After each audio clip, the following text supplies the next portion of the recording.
Welcome to Pet Business Disruptors. I'm Clayton and I'm here today with Marina Jennings, who is the manager of Wallace Sons Pet Supplies, which is a pet store which is located in a petrol garage in Cambridge. Marina has been working in the retail industry for around 20 years. And yeah, we're going to talk today about how to effectively sell in a pet store. Welcome to the show, Marina. Thanks for having me. So, you used to work for Just for Pets, which is a big corporate store, but you took the opportunity to manage a pet shop inside a petrol station, which is something unusual, but it's something I quite like the idea of because having travelled America extensively, I can see the real benefit of actual retail in petrol stations because it already has a natural footfall. It already has synergy with lots of other products. So whether it be petrol or whether it be food, drink, get a can of drink, get yourself a burger, but also give yourself the chance to actually go into a proper developed pet store. So yeah, I think that's why I was so interested in it, because I think the pet industry is heading towards that. People want convenience. Buying online isn't always as convenient as what it should be. And talking to my customers, I find people are moving away from buying online more. Just the other week, I had someone saying about getting their dog food delivered and it being sat out in the rain and 2 sacks of dog food ruined because it was sat out in the rain because it turned up when they weren't expecting. And being in a petrol garage, we have the rise in electric cars, but people still are going to a garage quite often. If you're going for a long journey or you've just driven to Cambridge in particular, you're going to go in a garage. And I see us selling a lot of treats, packet treats, because people are in there, they're like, oh, it's a pet shop. And then they will ask me for recommendations on treats. And then because they're not the sort of customer that would normally go to a pet shop, they're normally really surprised by my knowledge. I will talk them through, do your dog have any sensitivities? Is your dog fussy? And then I will go from there with them. And they're always really surprised and really appreciative because I'm finding where I am now, that isn't expected. Me knowing about dog food, about dog treats, about sensitive skin, people aren't expecting that. And I think we get a lot of supermarket customers. So customers that would normally pick up a bag of treats in their supermarket are coming in, really enjoying the experience, really enjoying picking my brains, or sometimes just having a really long chat when I'm super busy. And they'll come back just for that, just to pick my brains. And I think the convenience and the knowledge that's there, I think that's where the pet industry is going in terms of pet shops. You need both. Yeah, I think we often forget that that the independent pet specialist market is pet specialist, and I think you've got to be motivated to actually go to a pet shop a lot of the time. And there is probably there is a huge amount of customers out there who are just doing their pet food shopping in a supermarket, in grocery, and they're not getting the nuances of products. They're not getting the nuances in treats and food and that sort of stuff because they're sort of self-determining based on price and based on branding, etc. So I think actually opening that up to people in a much in a different way is very exciting for the industry. Yeah, I'm finding that a lot. That I'm sure a lot of other people assume when people are buying Sainsbury's own or Tesco's own brand dog food, it's because they can't really afford proper dog food. But my experience where I am now is actually they, even in a knowledge heavy era that we're in now, people aren't aware that even in that same price bracket, there are better options than your own brand supermarket. And a lot of the times when I'm talking to them, I'm talking to them from a basis of price. So they tell me what they're already feeding, and that's my starting point. So I can give you something at the same price, but better quality. And they're like, well, I'm not really worried about the price, is something that I'm hearing quite a lot. So from there, I can have a more in-depth conversation about the food, the ingredients in food, and the different options. A lot of them aren't even aware that there's fresh food options out there. Raw food they think is way more difficult than it actually is, especially now they've got us nearby and they come here all the time anyway. Actually, it's really easy for me to pick up raw food and not have to have a freezer full or order it in. Yeah, I think the thing people forget about grocery is because things just are on the shelves. There's a lot of brands that have gone into grocery which were very successful in the pet trade, and I can actually think of, let's say, Iams Eukanuba as one of those that absolutely dominated the industry in the sort of 80s and 90s, moved into grocery and weren't very successful. And it's because people in grocery, they're not being explained to the benefits. Like you see a dog food on the shelf for £10 a kilo next to a dog food on the shelf for £3 a kilo. And you're like, well, why am I paying 3 times the price for this? Because there's no one there to explain it to you. Why would you spend that money? I mean, look, I do it with washing powder or, stuff that I'm really not that into, but I need to buy regularly.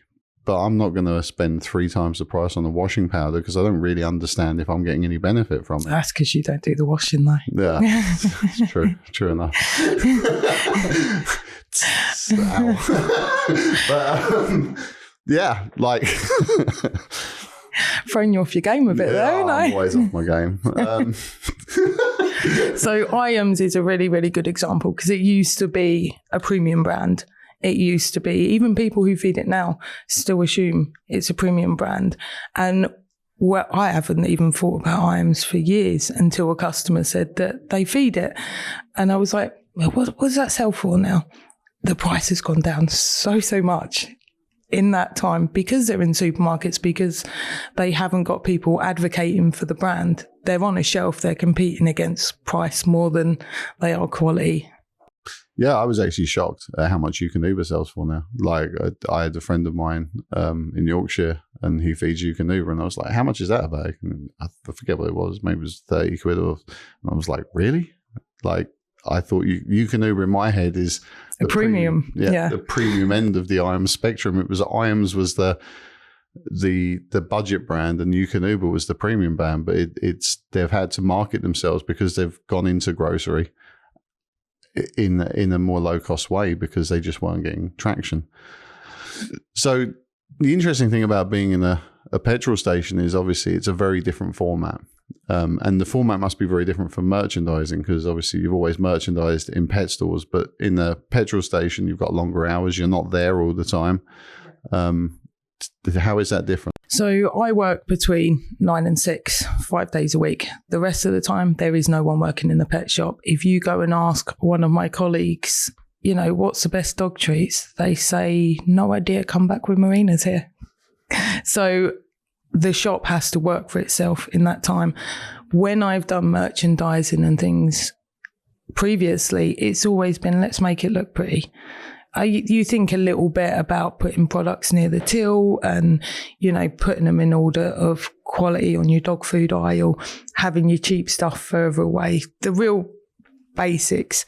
But now I'm thinking about every detail. I'm thinking about whether I'm merchandising downwards or across. I'm thinking about when they walk in the door, what's the first thing that they're seeing? I'm thinking about when they're looking on a shelf, where does the eye carry them and what products do I want their eye to be carried towards when I'm not there? And point of sales, it's not something that we've really got down yet, but it is something we really need to work on because I'm constantly thinking, when I'm not here, how do I get the message out that this is what you should be buying and this is a problem that this is going to be solved? I was talking to a new brand that I was looking to get into, and we were talking a little bit about like point of sale. And the first thing I was thinking is, when I'm not here, this is a very specialist product. How are the customer or even my colleagues going to know that this product is going to help you with this problem, so that the shop, when it is open between 6 and 10, the hours that I'm not there and the days that I'm not there, it's still working, that customers can find what they need, hopefully find solutions to problems that they have without me being there. So product placement, merchandising, all of a sudden it's never been in the forefront of my mind, because we're like, I know where that is. It looks nice. I can take the customer to it.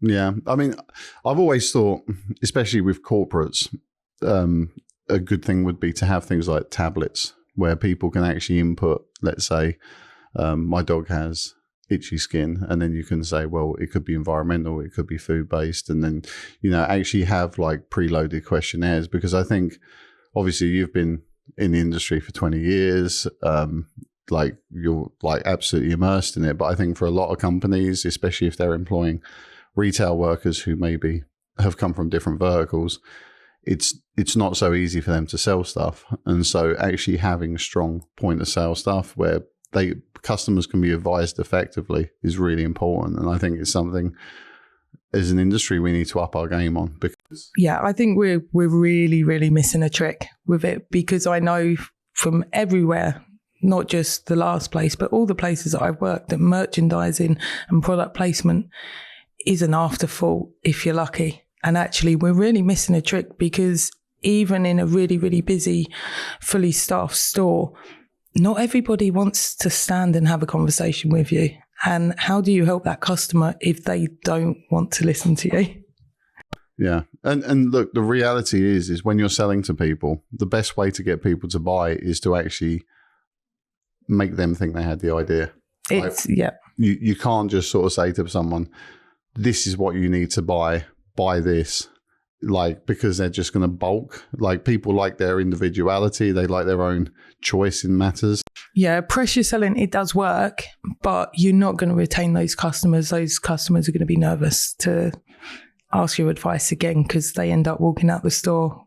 I think we've all done it. You've walked out of shop and gone, why have I got this? Yeah, no, for sure. And for me, that's the last thing I want my customers to think.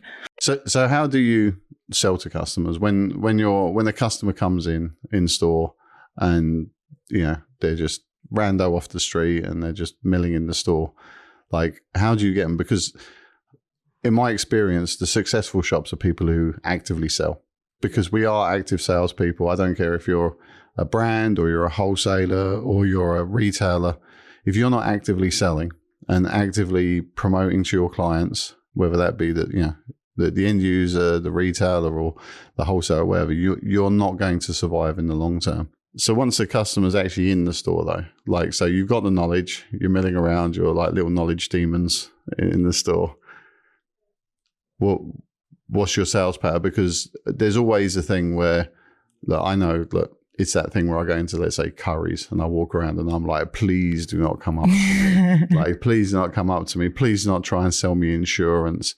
Like, how do you actually take that side as what could potentially be a negative and turn it into a positive? So for me, there are other people in the industry that are much more aggressive sellers. I do not consider myself an aggressive seller.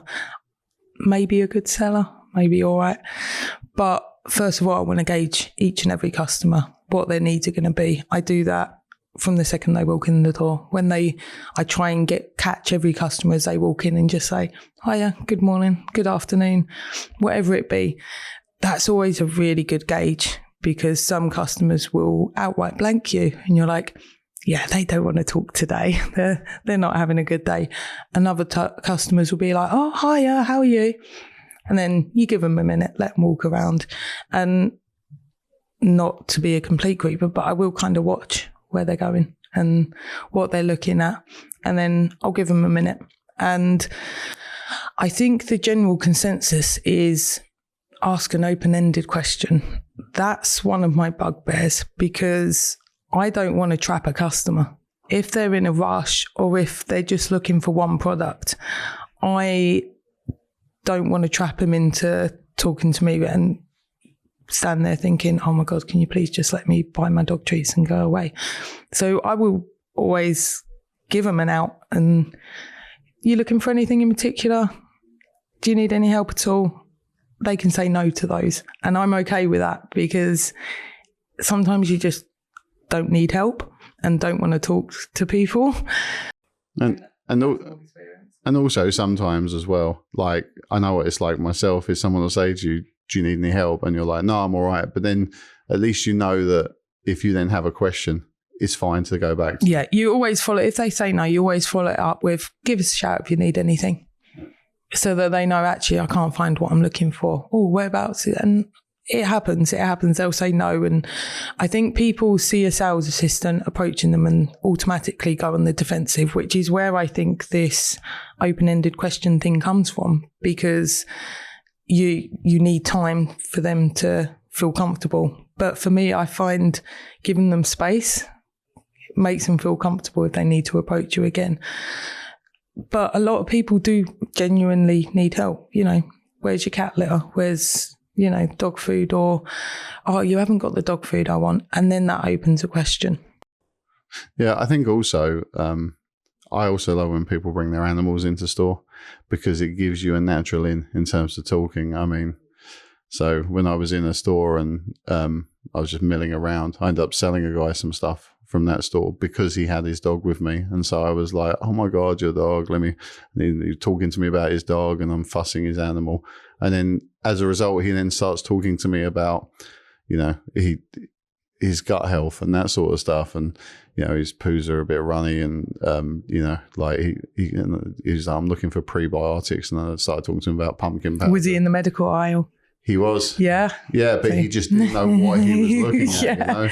And but the actual store assistants were all standing behind the till. So the guy was there frantically looking for what he was looking for, and it took some rando nutcase who's like fussing his dog to talk to him about it. But what you actually should be doing is fussing the guy's dog as a store assistant and saying, oh my God, what's his name? Let's, you know, and then they feel comfortable, because then it's a natural leading question. Everybody loves their dogs, and everybody loves people to love their dogs. And when dogs come in, I genuinely, it's the best part of the job. Like, I fuss puppies for a living. And I think this is why I always give them 5 minutes, because that's why I asked, was he in the medical aisle? Because you give them 5 minutes to walk in, even if it's, oh, can they have a treat? They'll start walking around. You go get your treats and start giving their dogs treats. And then you get into those conversations. I don't start off with, what can I sell them? That's not what's going through my head. What's going through my head is what breed of dog you've got, what issues are common in those breed, what age is your dog, what issues are going to be common with puppies or older dogs. And that shows me what this customer might need, and not even know that they need. That you'll just be the amount of people I'll talk to with puppies, and they'll be like, it's chewing the legs on my table and my skirting boards. And I'm like, yeah, I've been there. I'll just show you quickly something that could help. Show them a chew root. It's like wood. Puppies love to chew wood. So this is a safe wood. So, and then I'll give them a little bit of training advice. I'll give them product advice, and they only come in there for a packet of treats. So just by talking to people, you can find out problems they didn't know you had a solution to. So talking to people, not in a salesy way, just in a very general, tell me about your dog. And most people love talking about their dogs, me included. But I think that's the thing, is I think people forget when it comes to sales is basically problem solution. It's not about, I've got a product, buy my product. It's about, what's your pain point? What problems are you experiencing? Okay, so I can do something for you to help that. And that's what real sales is, because when we're selling people things that actually they don't need or they don't want, but we're, let's say, you know, just flushing it upon them, it always leaves a bad taste. Whereas if you go into a store, they offer you talk to them about your issues, and they can then solve those issues through their products they have in store, or rather than actually walking out thinking, well, I've just spent it 4 times as much as I was planning to doing, I'm absolutely fuming. They're actually walking out thinking, oh my God, that was really useful. Yeah. Because it's not about price, it's always about value. And if you can create value for those people, and the value is solving problems. And that also means that, talking about puppies, that when another problem arises as a puppy gets older, the first thing that they think is, actually, that lady helped me solve the problem with my dog chewing my furniture. I wonder if they can help with him not liking his tail being groomed. And they come back and I liver paste and again talk them through a bit of desensitization training, very basic stuff. And that will happen again and again. You know, their dog's got a bit of an upset stomach. Their first thought is, I know who will know, and they'll come back. And you also, even if you're just talking to one customer, I love it when you see a customer hovering around, taking in the information, not getting involved, but they'll kind of hover around. I don't see it so much now because we're 5 months open. So we're still fairly quiet. I can give customers very much a one-to-one experience most of the time. But in a much busier shop, I've been talking someone through dog food, and you can, even two customers sort of hovering around looking at the dog food. I'll say something and they'll start turning the bags and you end up selling a product. You'll take that customer to the till, and then 2 or 3 other customers will come after that with exactly the same product. And when they get to the till, I always like to just top up the information in case they didn't actually hear it all. Well, the funny thing is like, so I've done a lot of shows, and I always say to people who do shows, like after, because when I train them on doing how I do a show, is I always say, always try and get somebody engaged. If you're on a stand, always try and get somebody engaged, because there's a lot of people who want to know the information but don't actually want to directly talk to you. So even if that person has no interest in buying the product, and I would always have people, and they say, I'm not really interested in buying, but I'd love to know about what this product does, I will go, no problem at all, and I will give them the full unedited spiel. And the reason I do it is not because I think, well, one day they might want it, or it's because I know the power of actually having people as a captive audience and you're talking about the product, that it draws people in. And I will end up with a queue of a crowd of 5, 6, 7 people just listening to my spiel. And okay, the original guy wasn't going to buy it, but then somebody else does. And actually those same people wouldn't have actually wanted that actual interface with you, or then they'll have a follow-up question, but they feel good about asking you because they can see how free and open with the information you are. So just, running through things for people, it's so important. And there's, especially if you're in a busy environment, because there's a lot of people who actually want to know this information, but they don't necessarily want to interface with you because people are so sales shy, I would say. Yeah. Yeah, like I said, they get their defences up. They see a sales assistant and the defences go up. So breaking down that wall can be tricky. And sometimes it's just them seeing you with another customer is enough. Yeah. But dog food is a difficult one. So I always said, like, selling dog food is the most difficult thing in the industry. Like, because there's ideology behind some people. There's so much conflicting information.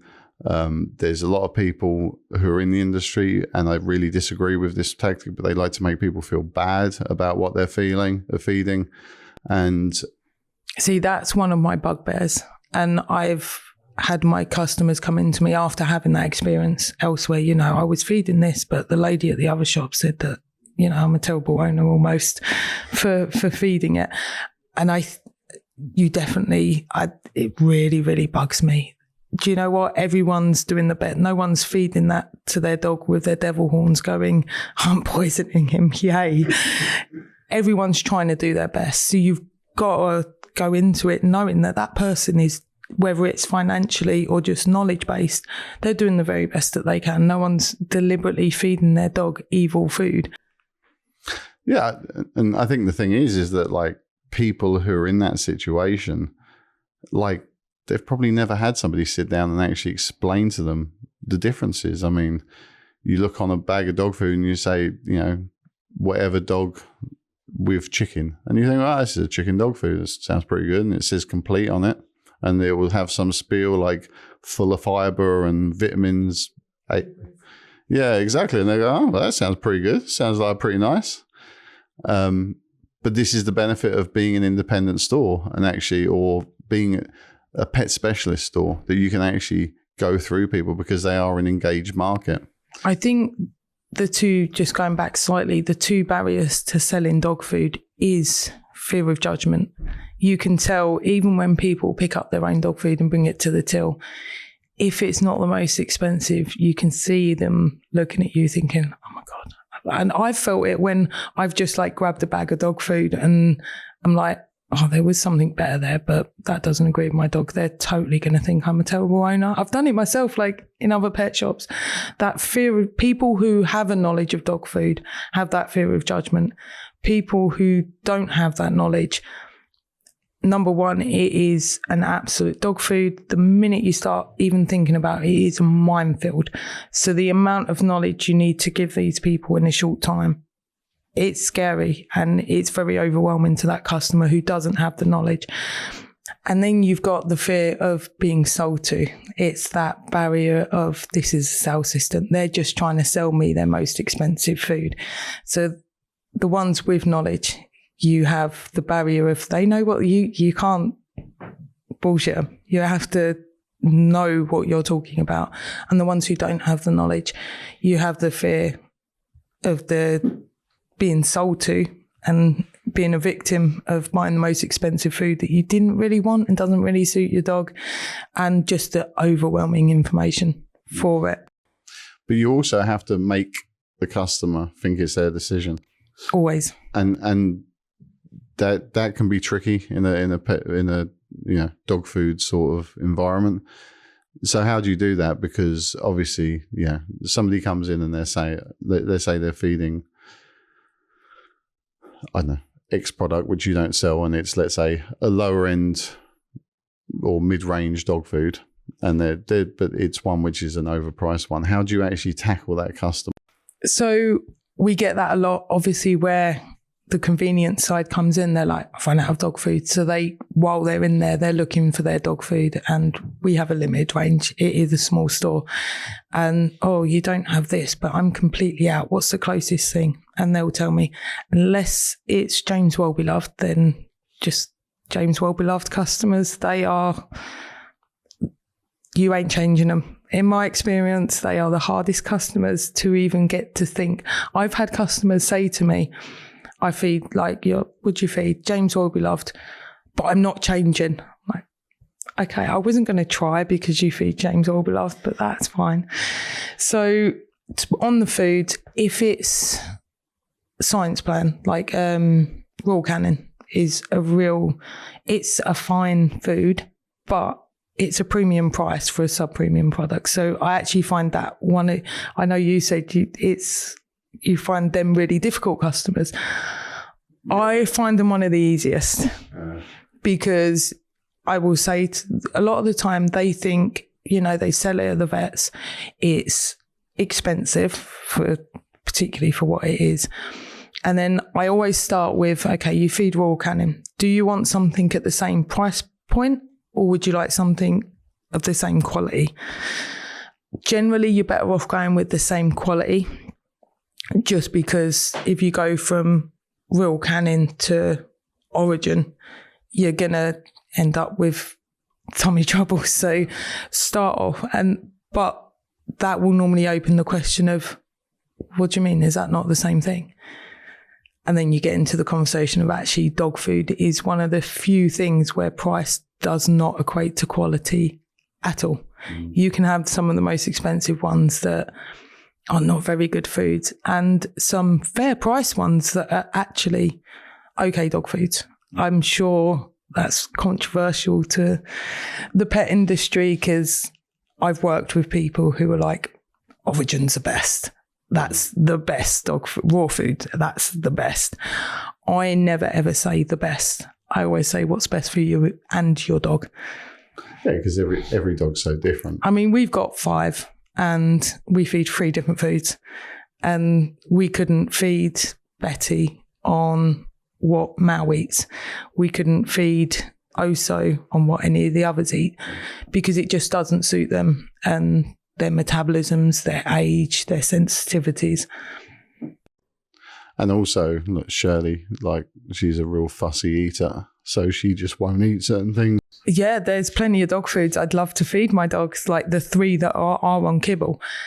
But if she don't eat it, we've gone up to 4 different dog foods then. Yeah, and it gets more and more complex as you go. It does.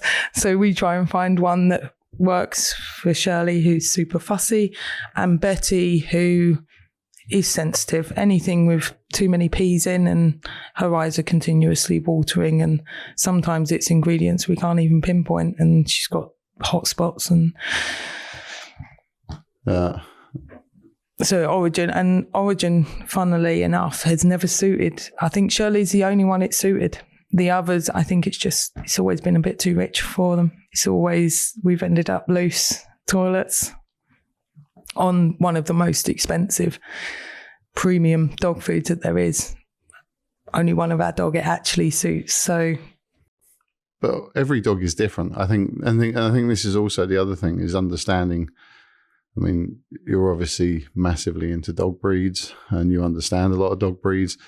And, how a Frenchie reacts to food is very different to how, a German sensitively, normally. Yeah. Very, very skin sensitive. German Shepherds, for example, they need a lot of volume. And their stomach, they are really, really prone to sensitive stomachs. I mean, I know I've said to you before, when I was young, like in the 80s, I'd have, when the whole Uber thing came in, and I'd have German Shepherd owners, and they'd be like, I can't feed them on this because it's just, they go around like they want to still eat everything. Yeah. And I used to sell them free flow tripe because it was it wasn't that dense. And it's a good, occasionally now, I will still recommend adding a bit of tripe to bulk up a skinny dog.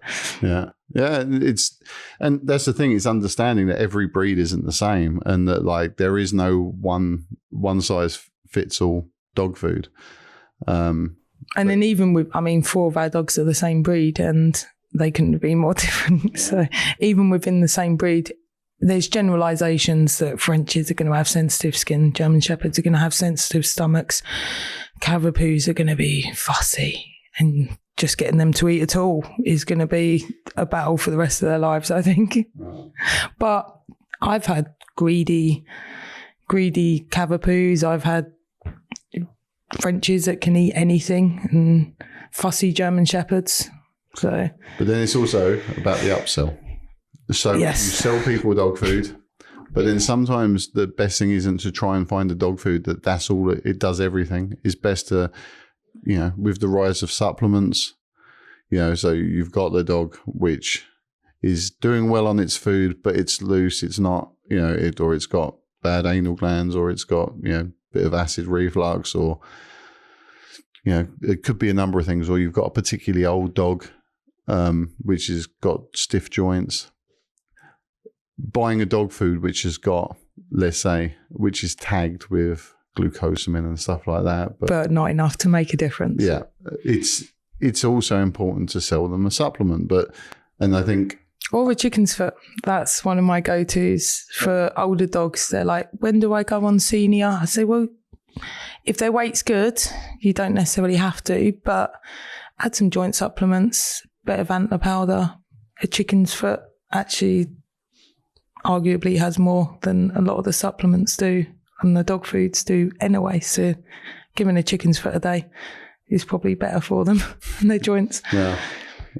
Or like the collagen from bone broth or something like that. Yeah. Just a little bit of drizzle of bone broth. I mean, there's a lot of different things we can put on dog food to solve problems that people have, which doesn't actually involve changing the dog food. And I think people obsess too much about changing people's dog foods. Yeah, like the sales of when someone comes in and they say, I'm feeding X, Y, or Z. Even now, 20 years later, it just started. I don't even know who started it, but, feeding this kibble, I think it was Baker's. It's like feeding your kids on Haribo all the time. I still hear that 20 years later. People are still saying, if you look at Baker's, they've actually changed a lot. They've taken a lot of their added sugars and colorants. So it's not the same Baker's from 20 years ago, but people are still using that guilt tactic. And some people like Baker's. It's the only thing their dog will eat. There's loads of reasons. I have a customer that feeds WAG is £13 a sack. I can't give her anything better for that price. And she might be able to afford it, but for whatever reason, that's what she's chosen. I'm not going to try and get her to change her food. What I did do when she said her dog's having skin issues, we talked about the chicken and the beef in WAG, which are the 2 flavours. And I could see that changing just for whatever reason isn't an option. So we can't get to the root cause of the probable skin issues.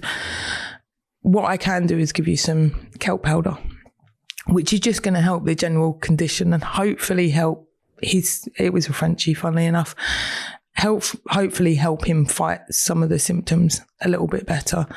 And she bought it and it worked, and her dog's not continuously scratching, and it's improved his symptoms massively. And he was on steroids. He's still on steroids.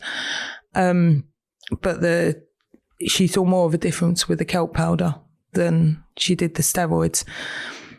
And then she come in with her friend who had exactly the same issue, didn't want to talk about food, and that's fine with me. Let's find a solution. It's the solution, although food's the easy way to fix a lot of problems, it's not the only. Yeah. And I think also, look, changing food, it's like I say, people are very resilient to wanting to change their food, because I feel like it's such a drive in a lot of, and I'm going to say corporate stores, because they all have a lot of their own brands and they're very keen on promoting their own brands and changing. And some of them are sneaky about it. I've had customers come in looking for Wainwrights, and I'm like, yeah, that's just for Pets at Home, own brand. And they're like, really? Like, yeah. But they all do it. I mean, Jollies have their own brands. I mean, Pets Corner, yeah, nearly everything they have is their own brand. I mean, so it's not that there's a problem with the foods, because I'm sure most of them are very good, but in fact, some of them are very good. Yeah, no, they are, no, for sure. But it's more that it's people don't often have the fact, and they do that by own branding a lot of products, and then I'm not saying all of them do it, but there is some of them that offer like little bonuses to their staffs if they convert people onto like commission based. That's another real problem I have. But it's what produces the sort of people actually like, and that's where people end up being reduced to hard selling, because all they've got in their brain is making the sale. Whereas I've never worked on a commission based, and frankly, I wouldn't. I would rather leave a job than work for commission, because even me and my moral standpoint, it's always going to be at the back of your brain. You're going to be sitting there thinking, oh, maybe I could sell them, something and get a little bit more. I think even the best person in the world, it's going to affect your selling. And I never want to be put in that position. My motivation when I'm selling is to help that customer. I'm not even thinking about the sale. I am genuinely thinking about how can I help this customer with this. But also realistically, let's say a customer's buying a bag of WAG every 2 weeks for 13 quid. Right? And then you tell them, no, they actually got to buy a bag of, let's say, Skinners for 50 quid. Well, suddenly their monthly spend has like tripled. And not everyone is in that situation. But then she'd be too embarrassed as well. If I pressure sold her that bag of Skinners, she'd then be too embarrassed to come back and go buy the WAG again. Yeah. She'll go to the supermarket to get it.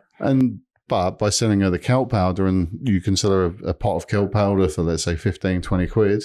It's $10.99. $10.99, even better. And that will last her, what, 2 months? She's got 4 dogs, so I think it was about a month. Okay. When she come back, but with her friend as well. Exactly, but that's what I mean. 11 quid for a month compared to tripling her monthly expenditure. What all you're doing is you're in fact putting 50% on. Yeah. But you're actually solving a problem, and I think effective selling in stores is about that. It's about understanding where the person's at.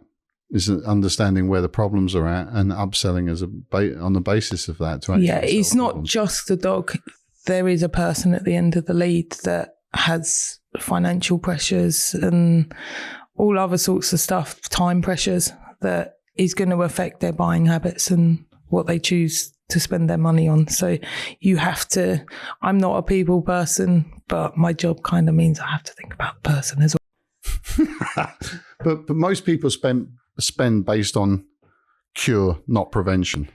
Like, so. Oh, absolutely. So if I'm not going to the dentist until I've got one of my teeth are falling out. That's how most people are. They're not thinking, I'm going to go and put some lovely coating on my teeth because they're going to last an extra 10 years. No, they're thinking, my tooth is falling out. I need to get the work done. And it's the same with anything with dog food as well, is that people are looking at their dog and their dog's getting stiff, or it's got skin issues, it's scratching all the time. And then they're like panicking, I need to solve this problem.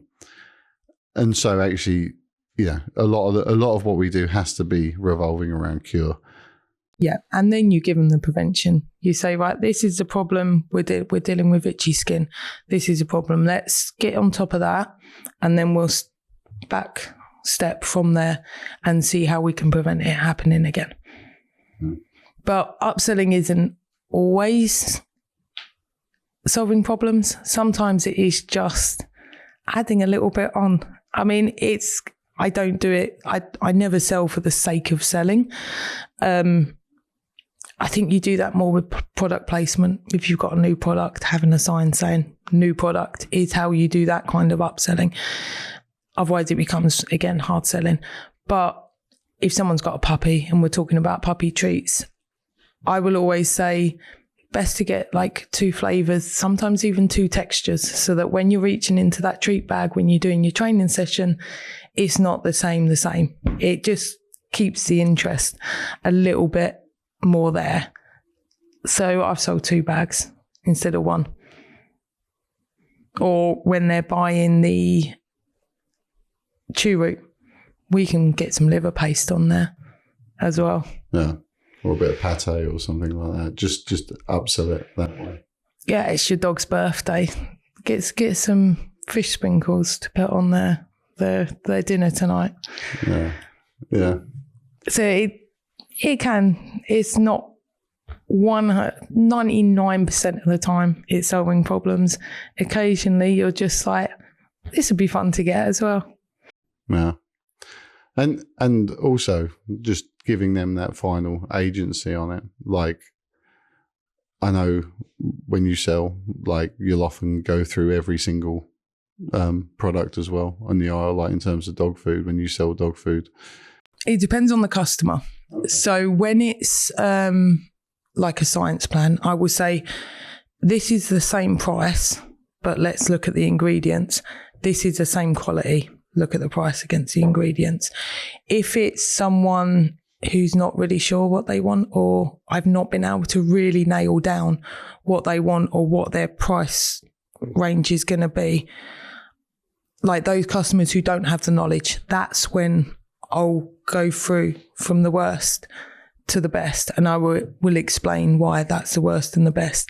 And then I will walk away and leave them to make that decision. I'm not going to hover standing next to the most expensive, waiting for them to make that decision, looking at them like, well, if you go down there, you're a terrible person. Yeah. Yeah, as they drift down the cheaper end, you're like, ooh. Yeah, can't do that. Come back. Yeah, so I will always, because any information that I couldn't get to help them nail it down, they know. So they're grown adults, they can make their own decision. The other thing was I just wanted to talk about before we wrap up is just in terms of like being in a petrol station, the synergy of being in a petrol station. And actually what I loved about when you first told me about the petrol station is the first thing my brain went to was, when you're in there, you go in for your pet stuff, but then you're also buying yourself a can of drink and you're buying yourself a hot dog, or vice versa. You come in for petrol and stuff and you see the pet shop and you're going, I get myself some dog treats. And that synergy aspect, how are you finding that working? It wasn't until you had said it to me, I was only thinking about how I can get the customers from in there into my shop. That was my main motivation. And then when you said it, I was like, that makes sense. So now we're getting people coming to the pet shop and they're like, oh, I'm just going to grab a chocolate on my way out, because we have the 2 tills, so they can take stuff from my pet shop and pay for it out the front with their other stuff and vice versa. I never thought I'd ever be working in a pet shop saying, do you have any fuel?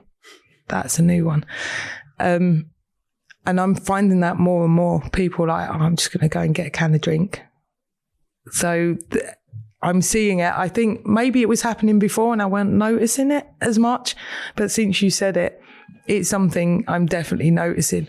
Or when they come in the pet shop and they have got fuel, I'm thinking, did they fill up with us because we've got the pet shop, or have they come to this pet shop because they were filling up with fuel?